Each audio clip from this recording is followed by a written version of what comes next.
lorsque nous sommes dans un cadre de haut mandat en ce qui concerne la représentation syndicale. L'arrêté portant réglementation des activités syndicales au sein de l'administration publique dit à son article 11 que le mandat de la délégation syndicale est de 3 ans, renouvelable une seule fois. Excellence, Monsieur le vice-premier ministre, les réalisations de l'Assemblée nationale ont eu lieu en décembre 2012.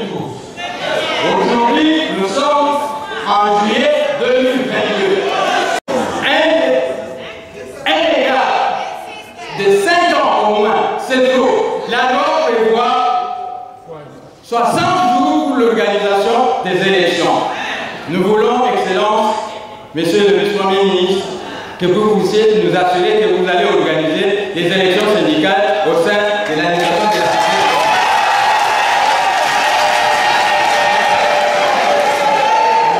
Excellence, Monsieur le vice-premier ministre, je voudrais partager avec vous les tenants et les aboutissants du délai réglementaire, du délai de recours administratif qui a été déposé dans un délai de 20 jours, dans un délai légal. La loi dit le recours a un délai de 3 mois. Je donne un cas précis. Il y a une sanction qui avait été prise le 5 avril et qui a pris fin le 4 juillet. Automatiquement, les agents qui étaient sanctionnés ont repris leur travail. Mais il se fait que aujourd'hui nous sommes le 11 juillet, donc 6 jours après l'expiration du mandat, du délai dans lequel l'autorité devait répondre. En d'autres termes, cela veut dire que la décision devient nulle. Et puisque cette décision est devenue nulle, la décision disait suspension, exclusion temporaire de 3 mois. Excellence, je vous dis que cette exclusion temporaire, selon la loi, selon l'article 1er du règlement d'administration relatif au régime disciplinaire, cette peine-là revient au seul ministre de la fonction publique que vous êtes. Et puis on dit privation avec privation de salaire. Excellence, ici à l'Assemblée nationale, parce que la prime est juteuse. La prime n'est pas un salaire. La prime, c'est un avantage social d'ordre pécuniaire obtenu en cours de carrière. On ne peut pas priver quelqu'un de sa prime parce qu'on a du salaire. En d'autres termes, comme cette décision tombe au calife nul, parce qu'il n'y a pas eu de délai de réponse dans le délai, nous voulons seulement que vous vous impliquez pour qu'on nous restitue notre prime qui a été bloquée, qui n'a pas été versée au trésor public, je vous le rappelle. Je respecte.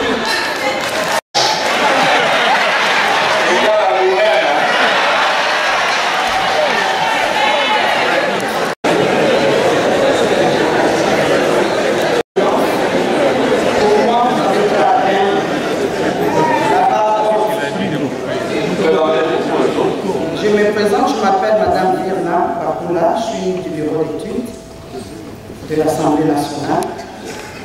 Ma préoccupation est celle-ci.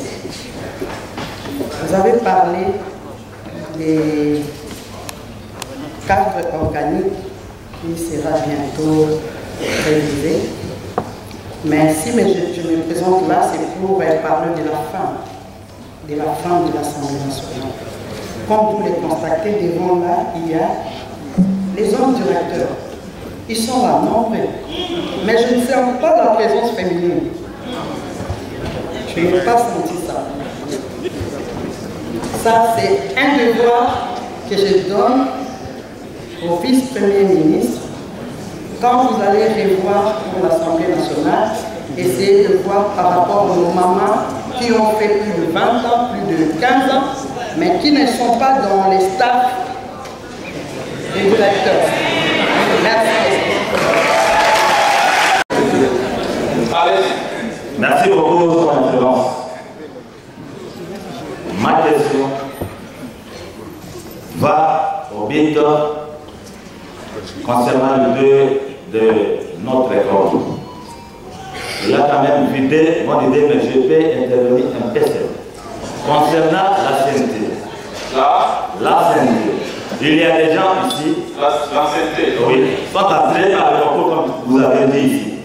Mais vous trouverez qu'il a déjà 17 ans, 20 ans, rien qu'un avancement de grâce. Et je pose la question pour moi. Parce que la loi, cette loi, depuis mon retour jusqu'à actuellement, prévoit que dans 3 ans, quelqu'un peut avoir un avancement. Mais là, j'avais déjà rencontré cette préoccupation. Je l'ai déploré. Je veux répondre très rapidement, parce qu'on a pris déjà beaucoup de temps. Je reçois positivement, d'ailleurs, j'y pensais aussi, la proposition concernant l'organisation de séances d'information. En ce qui concerne la CENSAP. La CENSAP, c'est la Caisse nationale de sécurité sociale des agents publics. Il est important que les agents publics eux-mêmes comprennent comment elle fonctionne, partant de l'immatriculation jusqu'au paiement de droits.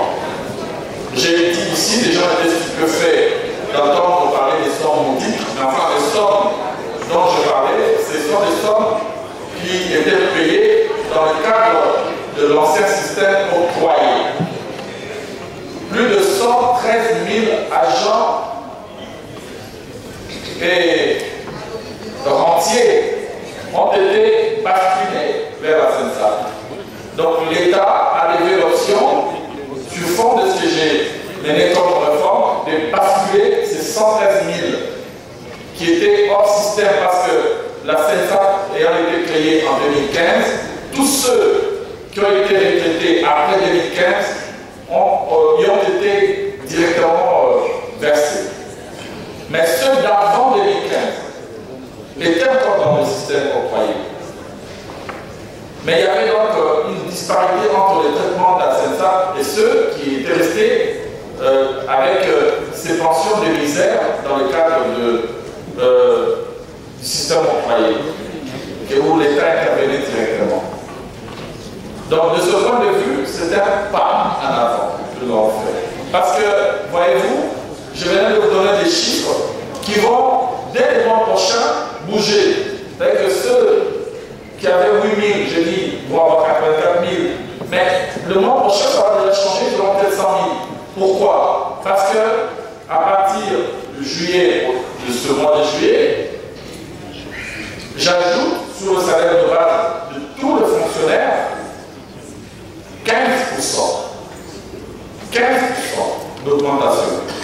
Et ces 15% d'augmentation, en moyenne, une moyenne de 15%, comme j'avais dit, une moyenne de 30%. C'est-à-dire qu'il y en a qui étaient un peu au-dessus, il y en a un tout petit peu en deçà. Mais chacun a vu son salaire de base bouger. Et donc nous ajoutons une moyenne de 15%, et sur instruction du président de la République, cette mesure est étendue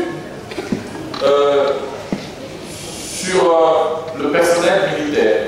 Tous les policiers, tous les militaires de la République vont aussi voir leur situation améliorée de 15% à partir du mois de juillet. Alors, à partir de ce moment-là, automatiquement, les pensions aussi bougent. C'est ça l'avantage du système contributif. Plus on augmente les salaires de base, plus automatiquement les pensions de retraite aussi augmentent. On s'est compris les rentes pour orphelins ou veuves. On fait les choses pour essayer d'améliorer. Voilà, d'améliorer. Mais il faudrait que les gens puissent être au courant de tous ces dispositions. Je souscris tout à fait à cette proposition et je crois que ça se marie avec ma philosophie, avec ce que j'avais déjà dit, qu'il fallait donc qu'il y ait. Moi, je n'avais pas pensé à chaque administration, mais j'avais dit de manière générale qu'il fallait accentuer une vulgarisation qui concerne la CENSAP. Cette question particulière qui touche à cette différence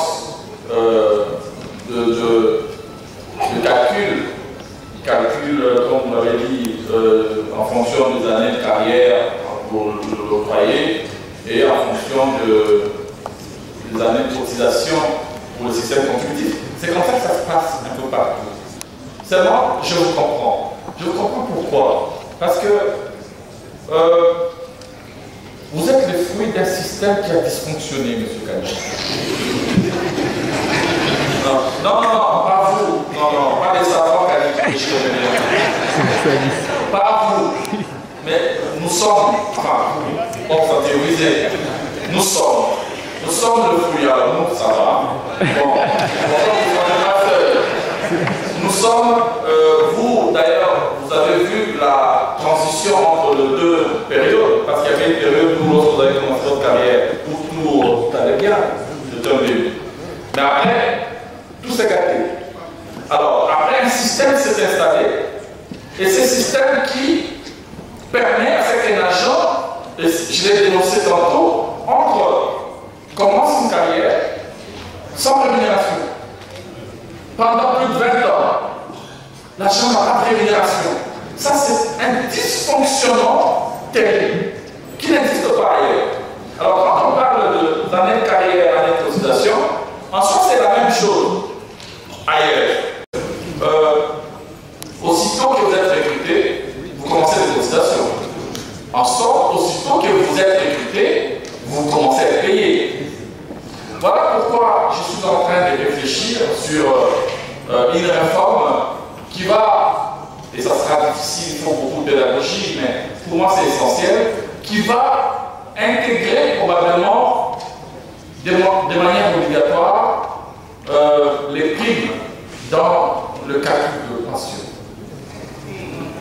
Pourquoi? Parce que, regardez, vous avez quelqu'un qui a un salaire de base de, prenons 200 000 francs, salaire de base. Au côté de ce salaire de base, il a 1 million, disons 1 million de francs, 1 million de cents au titre de prime. Je prends juste un exemple. Alors, ça veut dire quoi aujourd'hui dans le système actuel? Il cotise 3%. Donc, on retient à la source 3% pour la retraite. Et l'État verse pour lui 6%, pour un total de 9% au titre de cotisation, à la fois personnelle et cotisation patronale de la part de l'État. Ce qui constitue la contribution, la cotisation mensuelle de l'agent. Mais c'est calculé sur pied du salaire de base. Mais les mêmes agents disposent d'une prime de 1 million de cents qui, en réalité, n'est pas prise en compte. Au finish, public en le modernisant et en le rajeunissant. Quel est l'intérêt de cet échange, Honorable? C'est pour que le fonctionnaire de l'État puisse s'approprier de réformes que nous mettons en branle. J'ai effectivement reçu l'autorisation de l'honorable président de l'Assemblée nationale de pouvoir avoir cette séance d'échange avec les agents et fonctionnaires de l'administration de l'Assemblée nationale, qui est une administration avec celle du Sénat particulière, une administration qui accompagne nos élus dans l'accomplissement de leur mission législative et mission de contrôle de l'action publique. C'est donc une administration singulière qui mérite notre attention. Et c'est dans ce sens-là que j'ai pensé qu'il était important de venir les mettre d'abord à leur écoute, qu'ils puissent me parler de différentes préoccupations, de différents problèmes qu'ils rencontrent dans l'accomplissement de leurs tâches. Vous savez que moi je suis un partisan du dialogue social. Le dialogue est l'arme la mieux filtrée, la mieux appropriée pour résoudre les différents problèmes qui se posent au sein de l'administration. Et c'est dans ce sens-là que j'ai lancé le concept face à face avec les différents agents et fonctionnaires. Mais au regard du fait que ceux qui sont ici à l'Assemblée nationale travaillent, évoluent aux côtés des politiques, j'ai fait le choix de venir vers eux, de venir moi-même m'entretenir avec eux. Donc il y a eu deux, trois rendez-vous qui avaient raté, aujourd'hui on l'a accompli. Et donc ils m'ont exprimé leurs préoccupations qui vont être examinées et rencontrées dans les jours qui viennent. Mais nous avons aussi échangé autour de certaines réformes clés qui sont actuellement en cours pour qu'eux aussi à leur niveau puissent nous aider à relever ces défis. C'est le défi de maîtriser les effectifs au sein de l'administration, c'est le défi de relancer la retraite, c'est le défi de rajeunir qualitativement notre administration publique, de mieux gérer les carrières de différents agents au sein de nos administrations, de dématérialiser l'administration publique, de rendre beaucoup plus efficace et améliorer les services ou la qualité du service public. Mais c'est aussi agir pour que chaque réforme qui allant dans le sens d'aider l'État à mieux se cadrer puisse être réussie. Et nous ne pouvons pas réussir sans la participation et l'accompagnement de chaque agent pris individuellement. Je l'ai toujours dit, il faut qu'on apprenne dans notre pays à regarder les fonctionnaires de l'État non pas comme des numéros matricules et la charge financière qui va avec, mais plutôt comme des ressources de l'État, des ressources humaines, des valeurs ajoutées, des acteurs du développement, des gens qui participent à développer notre pays. Et c'est ce que nous faisons et c'est ce que nous allons continuer à faire. Et je sors d'ici satisfait parce que nous avons eu des échanges dans une ambiance cordiale et familiale, parce que vous savez que moi-même qui vous parle, je suis issu plutôt de cette Assemblée nationale. Hein. Je suis un peu comme un fils raison. Donc j'ai discuté avec des frères, avec des papas, des gens que je connais, et c'était plutôt bien. Merci.